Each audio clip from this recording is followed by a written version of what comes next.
Welcome to your teacher classes. आज हम लोग क्लास 8 का इंग्लिश का जो स्लीप चैप्टर हमारा सेकंड चैप्टर है उसका इंग्लिश टू हिंदी मीनिंग में बहुत पहले वीडियो बना चुकी हूँ और बहुत सारे बच्चों के कमेंट्स आ रहे थे, मैम इसका क्वेश्चन आंसर जल्दी से जल्दी शेयर करिए, वीडियो अपलोड करिए। तो आज हम लोग इसका क्वेश्चन आंसर करने वाले हैं। ठीक है, तो चलिए हम लोग इसका क्वेश्चन आंसर करते हैं। तो चलिए देखिए हम लोग क्वेश्चन आंसर देखते हैं बच्चों। इसका पहला है यहाँ पे B.1 का थिंक एंड टेल। ठीक है, सोचो और बोलो या बताओ।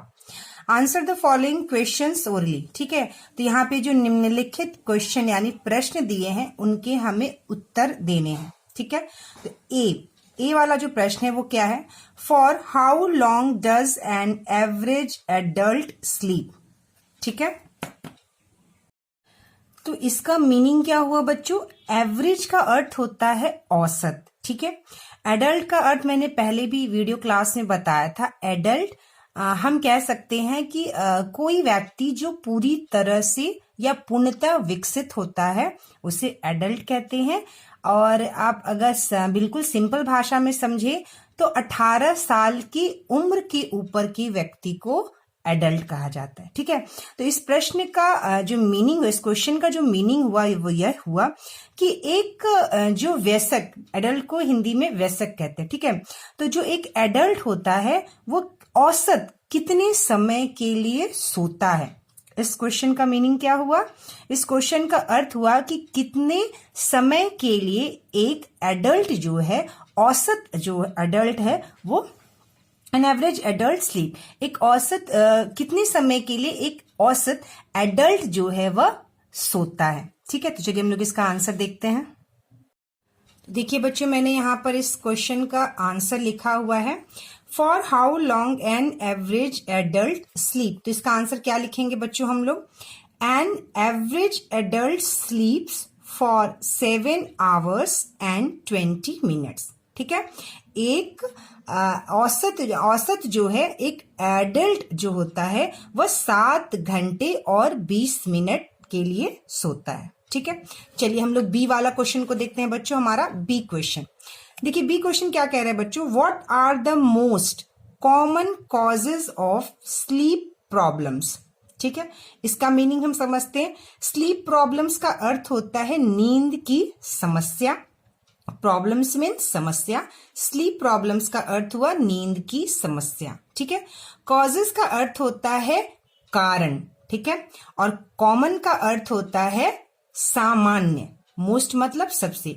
तो इसका अर्थ हुआ कि नींद की समस्या का सबसे सामान्य कारण क्या है। ठीक है, नींद की समस्या की सबसे सामान्य कारण क्या है? सामान्य मतलब कि ज्यादातर लोगों को नींद की समस्या का जो ज्यादातर लोगों को समस्याएं होती है वो किस तरह की समस्या होती है?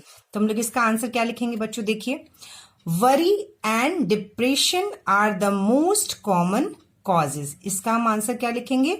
Worry and depression are the most common causes. Worry का अर्थ हुआ बच्चों चिंता। ठीक है, जैसे किसी बात को लेके चिंता करना। एंड मीन्स और। डिप्रेशन का अर्थ होता है अवसाद। डिप्रेशन का जो हिंदी मीनिंग होता है वह होता है अवसाद। अवसाद यानी डिप्रेशन क्या होता है बच्चों? डिप्रेशन का तो वैसे परिभाषा काफी वाइड है, लेकिन आप सरल शब्दों में समझ सके, किसी भी चीज को लेकर मन का दुखित होना, दुख होना, उदास हो जाना, किसी भी अपना जो दैनिक कार्य है, रोज का कार्य है, उसमें मन न लगना। ठीक है, अकेले रहना, सोचते रहना, उदास रहना, बात नहीं करना, और इस तरह के बहुत सारे सिम्टम्स होते हैं जिससे ये पता चलता है कि सामने वाला डिप्रेशन में है। तो चिंता और अवसाद जो है वह सबसे सामान्य कारण है किसका? स्लीप प्रॉब्लम का। ठीक है, चलिए नेक्स्ट क्वेश्चन तो चलिए अब हम लोग क्वेश्चन नंबर सी देखते हैं बच्चों। Tell some of the factors which affect sleep। ठीक है, tell means बताओ, some means कुछ, factors का अर्थ होता है बच्चों कारक। ठीक है, क्या होता है अर्थ? factors का कारक। ठीक है, which affect मतलब प्रभावित, affect मतलब प्रभावित। तो कह रहा है कुछ कारक बताइए जो नींद को प्रभावित करते हैं। ठीक है, कह रहा है कि कुछ ऐसे कारक बताइए जो नींद को प्रभावित करते हैं। माने ऐसी चीजें बताइए, ऐसा कारक बताइए, कारण, ठीक है, ऐसा कारक बताइए जिससे नींद प्रभावित होता है।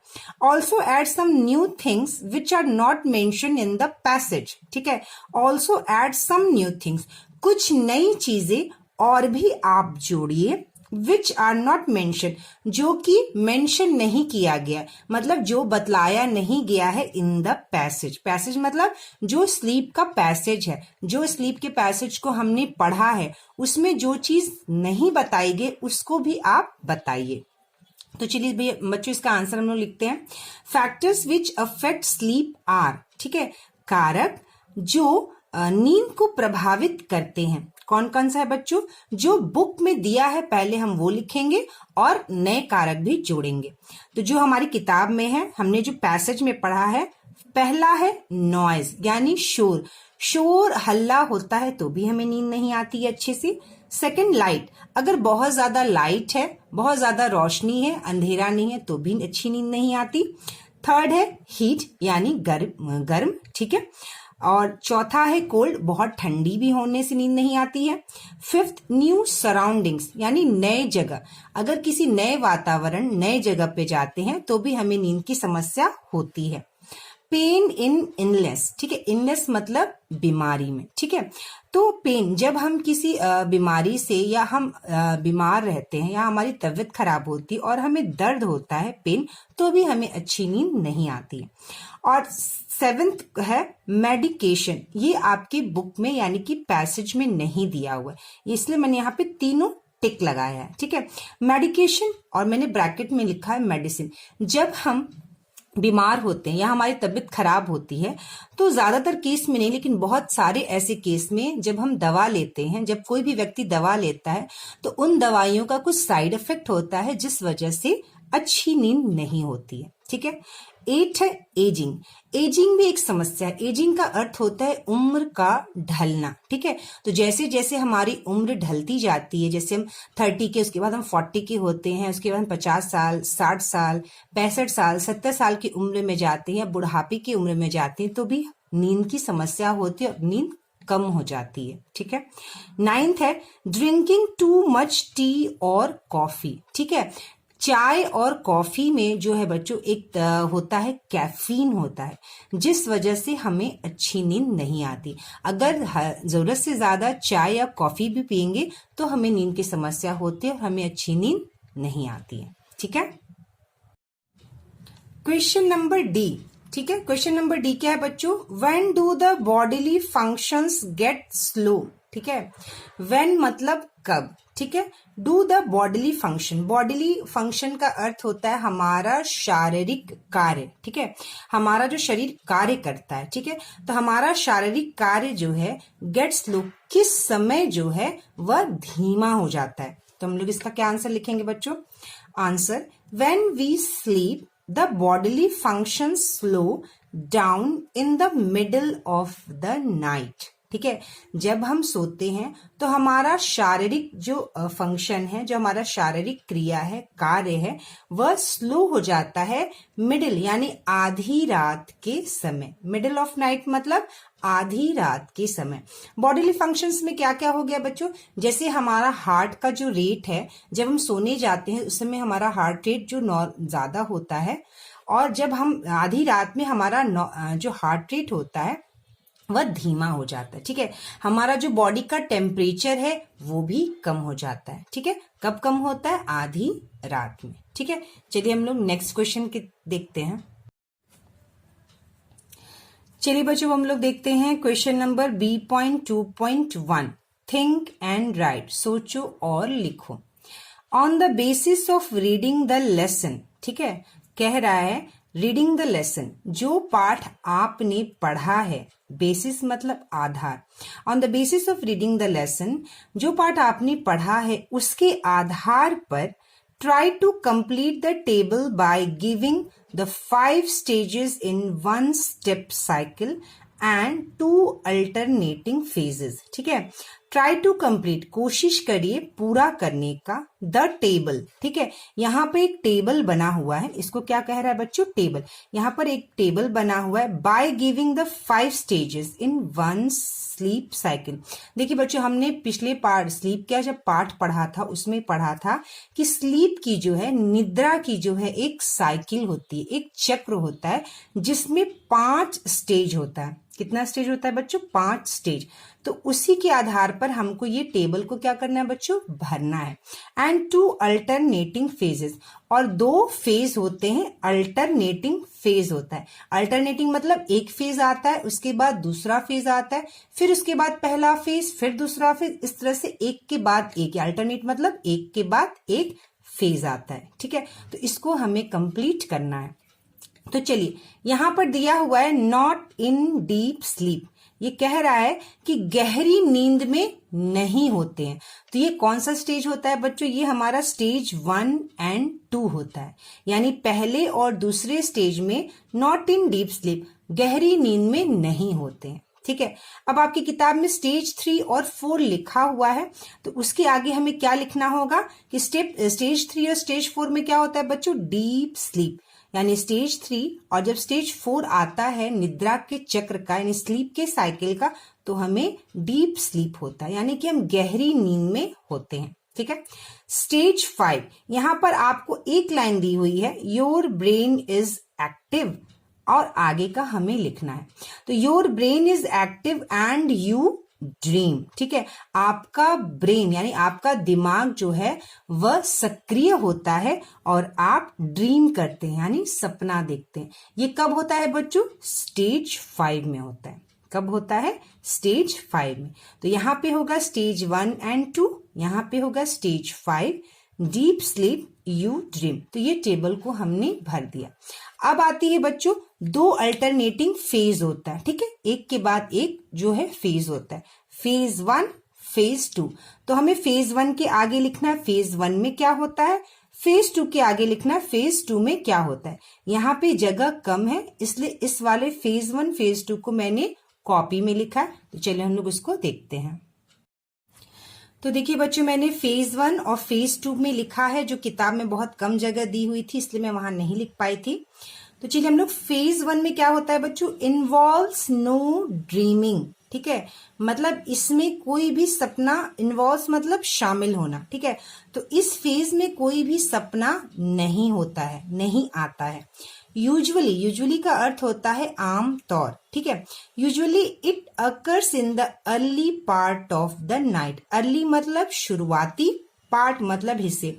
तो आम तौर पर यह फेज, क्या इट यहाँ पर किसको बोल रहा है बच्चों, थोड़ा थोड़ा हम इंग्लिश भी सीखते हैं, मैं हर चीजों को सोचती हूँ बताने का।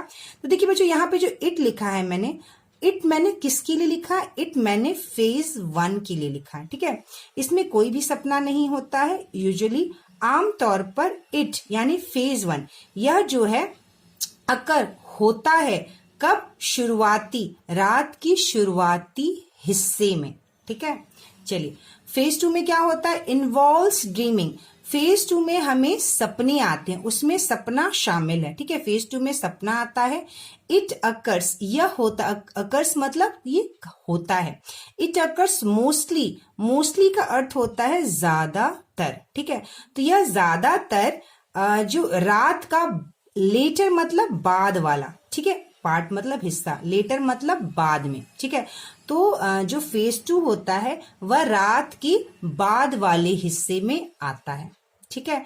मतलब अगर रात अगर मान लीजिए 6 घंटे की हुई, तो जो शुरुआती नींद होती है वह शुरुआती हिस्सा होता है, एक मध्य हिस्सा होता है, और एक आधी रात के बाद वाले हिस्से को हम लेटर पार्ट यानी बाद वाला हिस्सा कहेंगे रात का, ठीक है। चलिए अब हम लोग नेक्स्ट क्वेश्चन की तरफ बढ़ते हैं। देखिए बच्चों, हमारा यह नेक्स्ट क्वेश्चन है B.2.2, do all adults require the same amount of sleep. कह रहा है क्या ऑल मतलब सारे, क्या सारे एडल्ट्स जो हैं वह रिक्वायर करते हैं सेम अमाउंट ऑफ स्लीप।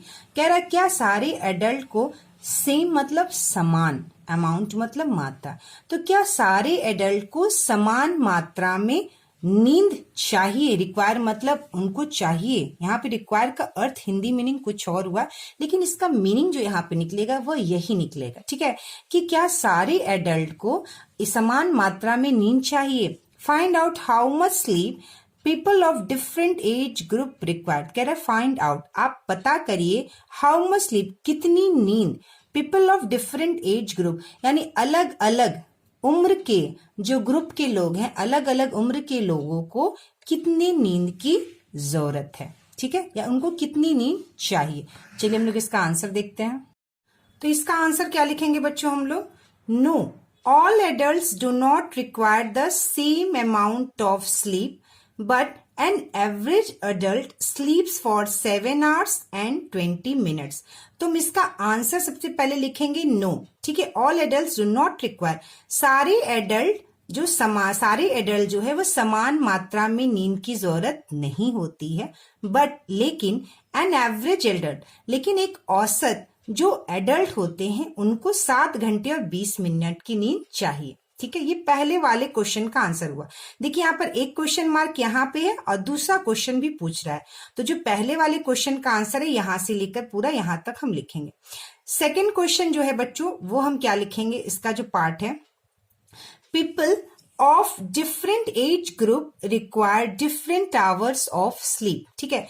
जो लोग जो होते हैं अलग अलग उम्र के जो समूह होता है, अलग अलग उम्र के जो समूह होता है उनको जो है जो घंटे की जो नींद है वो अलग अलग होती है। जैसे पहला, babies need 14 to 18 hours of sleep.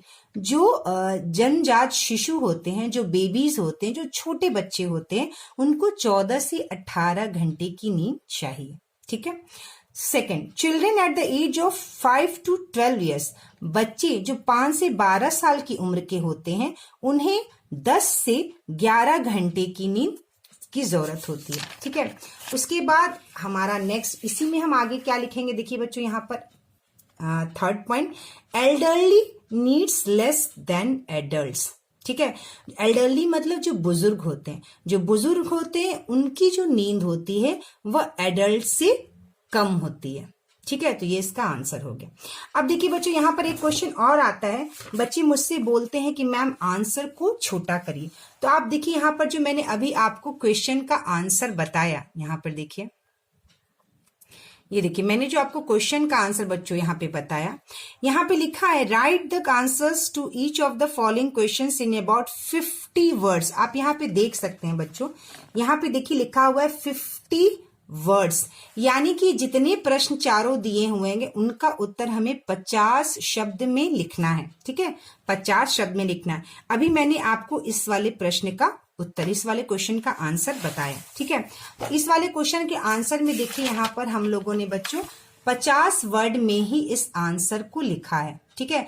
तो आपको कभी कभी क्वेश्चन में संख्या दी हुई रहती है कि कितने शब्द में आपको आंसर लिखना है, तो उतने शब्द में आप कोशिश करिएगा आंसर लिखने की। जब आप क्लास 10th का बोर्ड का एग्जाम देंगे तो भी वहां पे कई क्वेश्चन में आपको वर्ड्स दिए रहेंगे कि आपको इतने वर्ड्स में लिखना है, ठीक है। तो कोशिश करिएगा आप उतने वर्ड्स में आंसर देने का। तो चलिए बच्चों हम लोग सेकेंड क्वेश्चन देखते हैं। Why does the author not favour sleeping pills. Author का मीन्स हुआ लेखक, यानी कि स्लीप जो लेसन जिसने लिखा है वह कौन हुआ, लेखक। नॉट फेवर पक्ष में नहीं, फेवर मतलब पक्ष। स्लीपिंग पिल्स का अर्थ हुआ नींद की गोली, ठीक है। तो कह रहा है लेखक नींद की गोली के पक्ष में क्यों नहीं है। पिक आउट द लाइन, कह रहा है उन लाइन को छांटिए, दैट शोज जो यह दर्शाता है, दैट द ऑथर की ऑथर जो है, लेखक जो है वह इसके पक्ष में नहीं है, ठीक है। तो इसका आंसर क्या लिखेंगे बच्चों हम लोग, आंसर लिखेंगे, देखिए यहाँ पे भी 2 क्वेश्चन है इसलिए मैंने 2 पैरा में इसका आंसर लिखा है। The author does not favor sleeping pills because the sleeping pills do not cure the cause of sleeplessness and also many people become addicted। तो इसका अर्थ क्या हुआ, लेखक जो है वह स्लीपिंग पिल्स यानी नींद की गोली के नॉट फेवर पक्ष में नहीं है, बिकॉज क्योंकि द स्लीपिंग पिल्स, स्लीपिंग पिल जो है नींद की गोली जो है do not cure the cause of sleeplessness. Sleeplessness मतलब नींद न आना। तो जो नींद की गोली जो है वह क्योर ठीक नहीं करना। नॉट क्योर मतलब किसी भी चीज को ठीक करना। तो नींद की गोली जो है वह जो है नींद न आने के कॉज यानी नींद न आने के कारण को ठीक नहीं करता है। एंड और ऑल्सो मेनी पीपल और बहुत सारे लोग जो हैं बिकम एडिक्टेड। बहुत सारे लोग जो है वह नींद की गोली के आदी हो जाते हैं। मतलब उनको इसकी आदत लग जाती, उनको इसकी लत लग जाती। एडिक्टेड मतलब लत लगना। तो नींद की गोली की उनको लत लग जाती है। अब कह रहा है कि आप अपना लाइन जो है वह इसमें से छांटिए। तो बच्चों बुक में देखिएगा जो स्लीप का चैप्टर है उसके सबसे लास्ट वाली जो 2 लाइन है वह शो करता है कि ऑथर लेखक जो है इसके पक्ष में नहीं है। क्या है line? It is better to avoid them if we can. कह रहा है बेटर मतलब अच्छा होगा।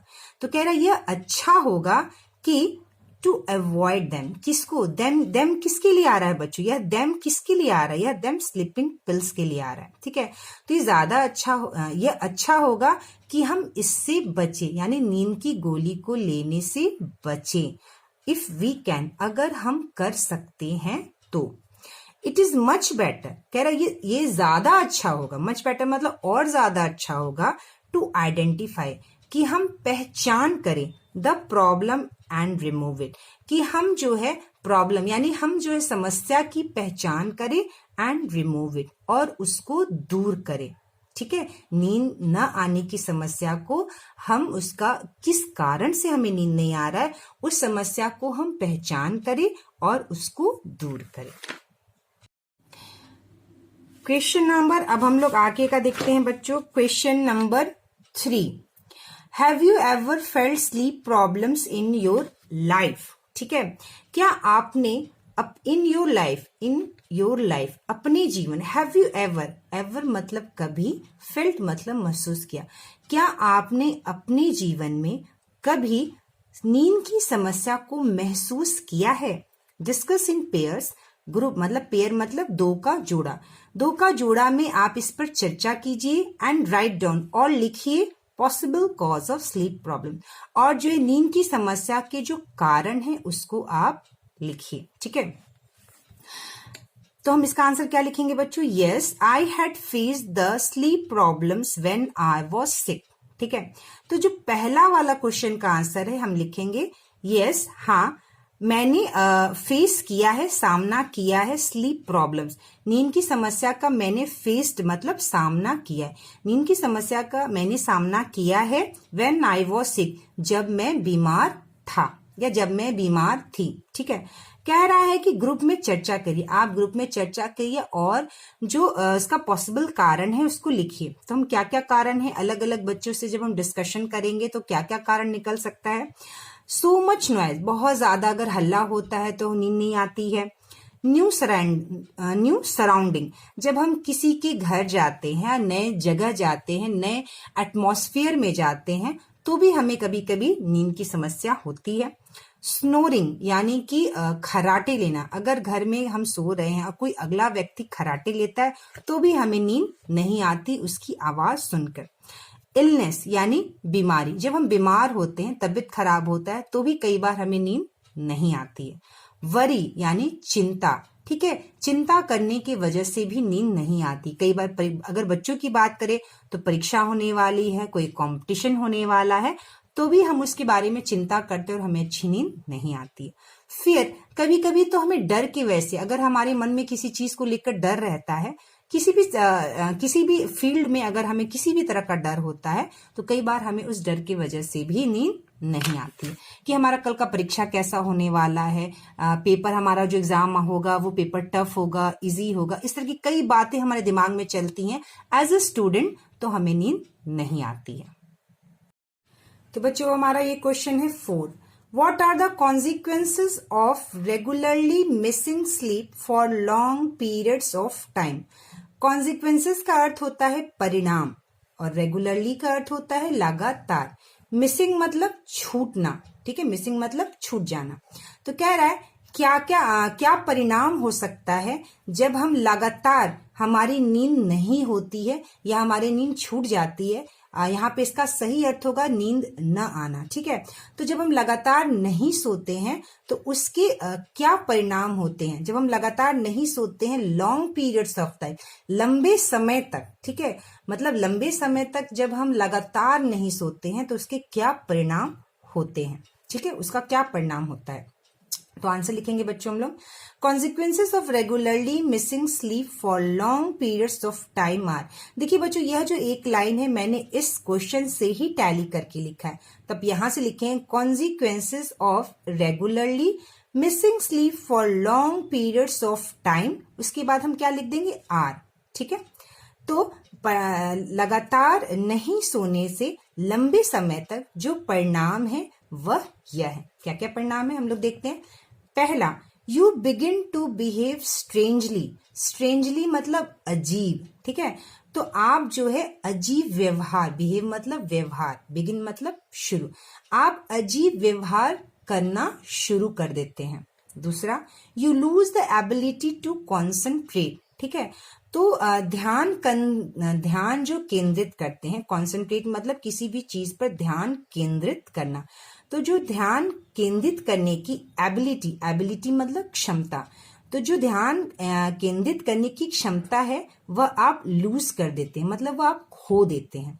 तीसरा, you begin to imagine strange things, आप जो है शुरू कर देते हैं इमेजिन, कल्पना करना, स्ट्रेंज थिंग, अजीब अजीब चीजों की कल्पना आप करने लगते हैं, ठीक है, शुरू कर देते हैं। Fourth, your behaviour becomes abnormal. Abnormal मतलब असामान्य, बिहेवियर मतलब आपका व्यवहार, ठीक है। तो आपका जो व्यवहार है वह सामान्य न होकर असामान्य हो जाता है, ठीक है। तो ये हो गया आपकी 4 वाले क्वेश्चन का आंसर। तो चलिए हम लोग C.1 वाला क्वेश्चन देखते हैं बच्चों। C.1 क्वेश्चन कह रहा है there are 6 words connected with sleep, ठीक है। तो स्लीप जो हमारा वर्ड है उससे 6 वर्ड जो है, 6 शब्द जो है वह दिया हुआ है जो कनेक्टेड है, स्लीप से रिलेटेड है। फाइंड देम, उसे खोजिए, आउट फ्रॉम द ग्रिड, यह जो बना हुआ है बच्चों इसको क्या कहते हैं, ग्रिड। तो कह रहा है कि जो 6 शब्द जो स्लीप शब्द से जुड़ा हुआ है, कनेक्ट है, उसे खोजिए। You may use the clues below, आप जो है वह क्लूज नीचे दिया है उसको आप उसका यूज जो है कर सकते हैं। तो चलिए हम लोग आगे देखते हैं। तो ये देखिए जो कह रहा है क्लूज बिलो दिया हुआ है, वो ये सारे क्लूज दिए हुए हैं। तो पहला क्लूज क्या है, happening by turns, first one and then the other. तो कह रहा है कि एक के बाद एक की बारी आती है, सबसे पहले पहला होता है उसके बाद दूसरा होता है। तो यह जो है पैराग्राफ 3 में यह मीनिंग दिया है, आपको शब्द को खोजना है। तो साइकिल होगा यानी चक्र, साइकिल का यहाँ अर्थ क्या हुआ बच्चों, चक्र। ये पैराग्राफ 3 में साइकिल है जिसका यह मीनिंग दिया हुआ। ओल्ड पीपल, पैराग्राफ 2 में शब्द है जिसे हमें खोजना है, जिसका अर्थ होता है ओल्ड पीपल। तो क्या होगा शब्द बच्चों, एल्डरली, ठीक है। थर्ड है स्टेट ऑफ बीइंग सैड और ग्लूमी, ठीक है। वह स्टेट जहां पर जब व्यक्ति बिल्कुल उदास हो जाता है, निराश हो जाता है, तो उसको क्या कहते हैं बच्चों, वरी, WORRY, वरी, ठीक है, चिंता करना, सोचने लगता है वह। वीकेंड, ठीक है, वीकेंड, तो वीकेंड का अर्थ होता है कमजोर हो जाना, जिसे उसका मीनिंग कौन है, पैराग्राफ 7 में यह शब्द है इम्पेयर्ड। तो पैराग्राफ 7 में यह शब्द इम्पेयर्ड दिया हुआ है जिसका मीनिंग यहां पर लिखा हुआ है। तो कौन सा शब्द है, इम्पेयर्ड। एबनॉर्मल, ठीक है, पैराग्राफ 7 में एक शब्द है जिसका मीनिंग होता है एबनॉर्मल, तो वह कौन सा शब्द है, डिरेंज्ड, ठीक है। अब है क्वेश्चन ये 6, यूज टू मतलब किसी भी चीज का आदी हो जाना। तो पैराग्राफ 5 में दिया हुआ है, तो वह शब्द कौन सा है, यह एडिक्ट है। कौन सा शब्द है बच्चों, एडिक्ट। तो यह सारे शब्द जो हैं, वर्ड्स जो हैं, cycle, worry, elderly, empire, derange, addict, 6 words जो हैं जो हमें ग्रिड में ढूंढकर निकालना है।